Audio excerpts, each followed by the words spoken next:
오늘 우리에게 주시는 하나님의 말씀은 전도서 8장 1절부터 8절 말씀입니다. 누가 지혜자와 같으며 누가 사물의 이치를 아는 자이냐? 사람의 지혜는 그의 얼굴에 광채가 나게 하나니 그의 얼굴에 사나운 것이 변하느니라. 내가 권하노라. 왕의 명령을 지키라. 이미 하나님을 가리켜 맹세하였음이니라. 왕 앞에서 물러가기를 급하게 하지 말며 악한 것을 일삼지 말라. 왕은 자기가 하고자 하는 것을 다 행함이니라. 왕의 말은 권능이 있나니 누가 그에게 이르기를 왕께서 무엇을 하시나이까 할 수 있으랴. 명령을 지키는 자는 불행을 알지 못하리라. 지혜자의 마음은 때와 판단을 분별하나니 무슨 일에든지 때와 판단이 있으므로 사람에게 임하는 화가 심함이니라. 사람이 장래일을 알지 못하나니 장래일을 가르칠 자가 누구이랴. 바람을 주장하여 바람을 움직이게 할 사람도 없고 죽는 날을 주장할 사람도 없으며 전쟁할 때를 모면할 사람도 없으니 악이 그의 주민들을 건져낼 수는 없느니라.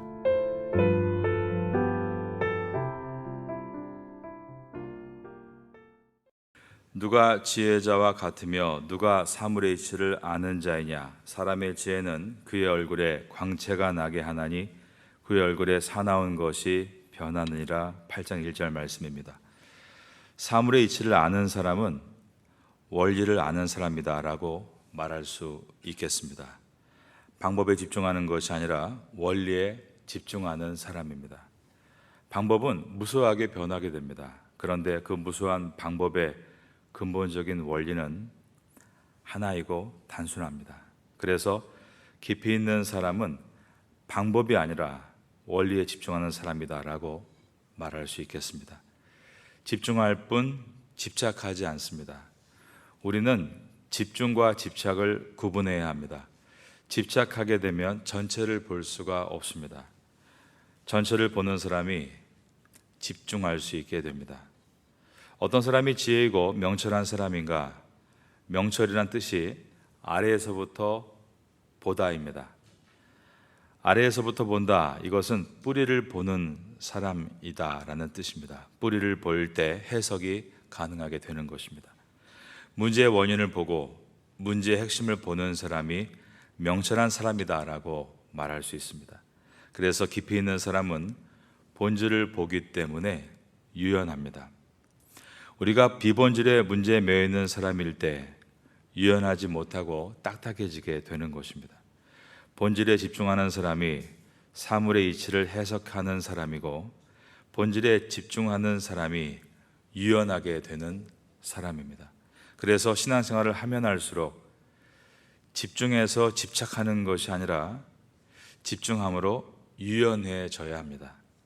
사람의 몸도 나이가 들면 딱딱해집니다. 그런데 나이가 들면 들수록 스트레칭을 많이 하고 운동을 잘하면 유연해서 건강함을 유지하듯이 신앙도 그 가치관도 본질에 집중해서 다른 비본질적인 것에 유연함을 가질 때 신앙도 건강하게 될 수 있는 것입니다.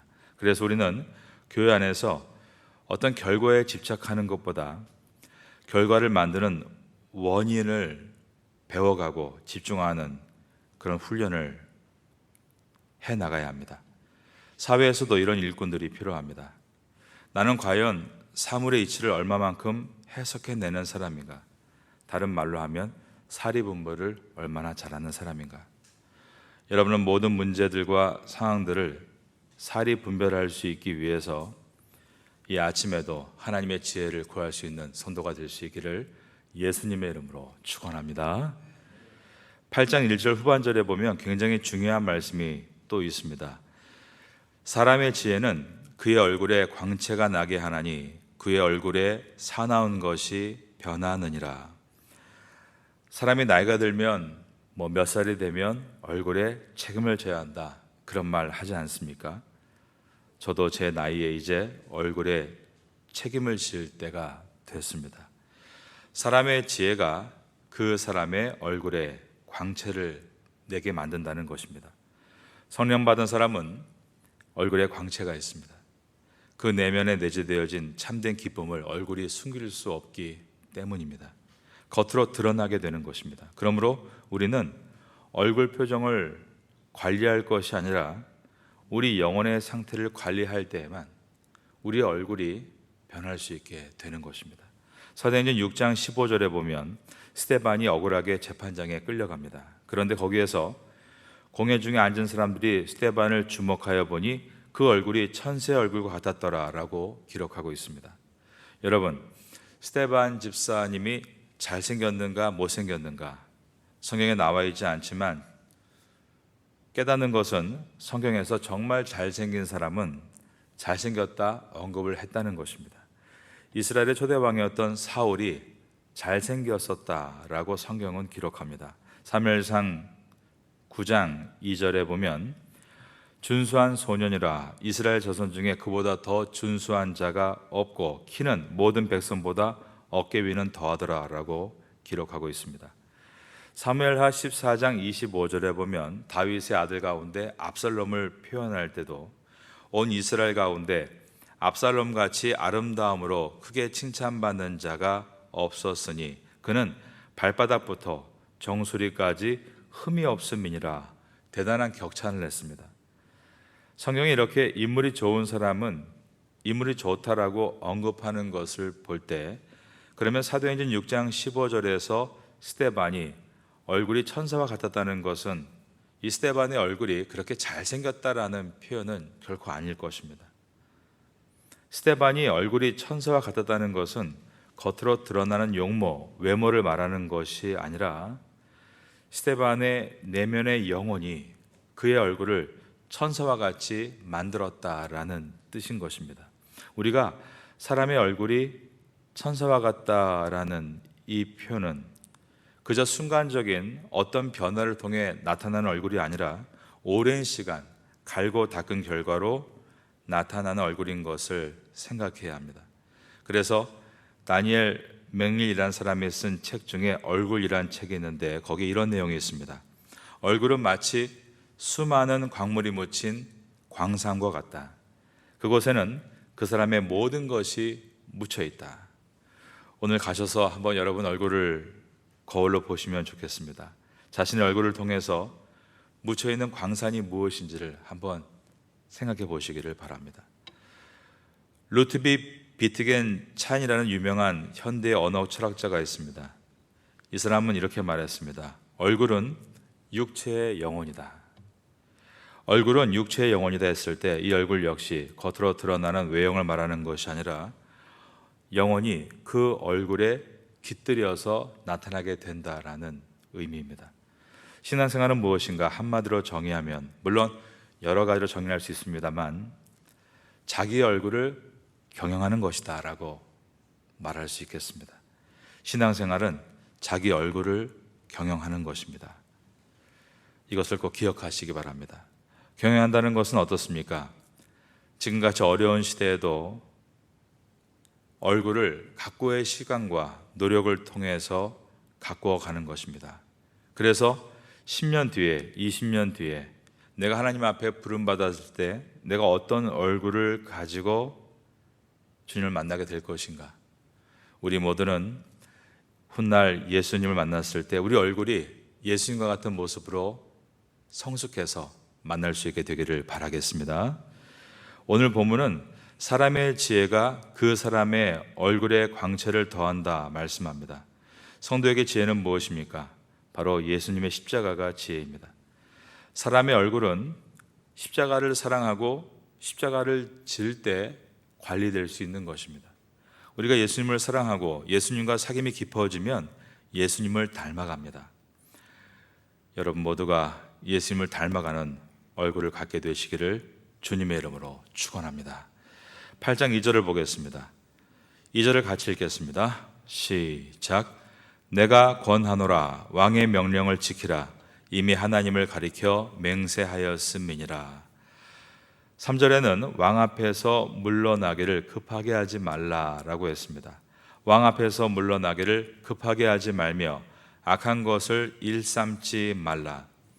이 말은 불만이 있다고 해서 왕 앞에서 그냥 내빼듯 그렇게 표현하지 말라라는 의미입니다. 참 찔리는 말입니다. 우리가 가정에서 또 교회에서도 그렇고 어떤 공동체에서 불만이 있으면 그냥 휙 그 자리를 돌아서는 경우가 있지 않습니까? 권위 앞에서 그렇게 처신하지 말라라는 뜻입니다. 악한 것을 일삼지 말라. 이 뜻은 악한 것을 고소하지 말라라는 뜻입니다. 악한 것이라면 마땅히 고소하지 말고 버려야 한다는 의미인 것입니다.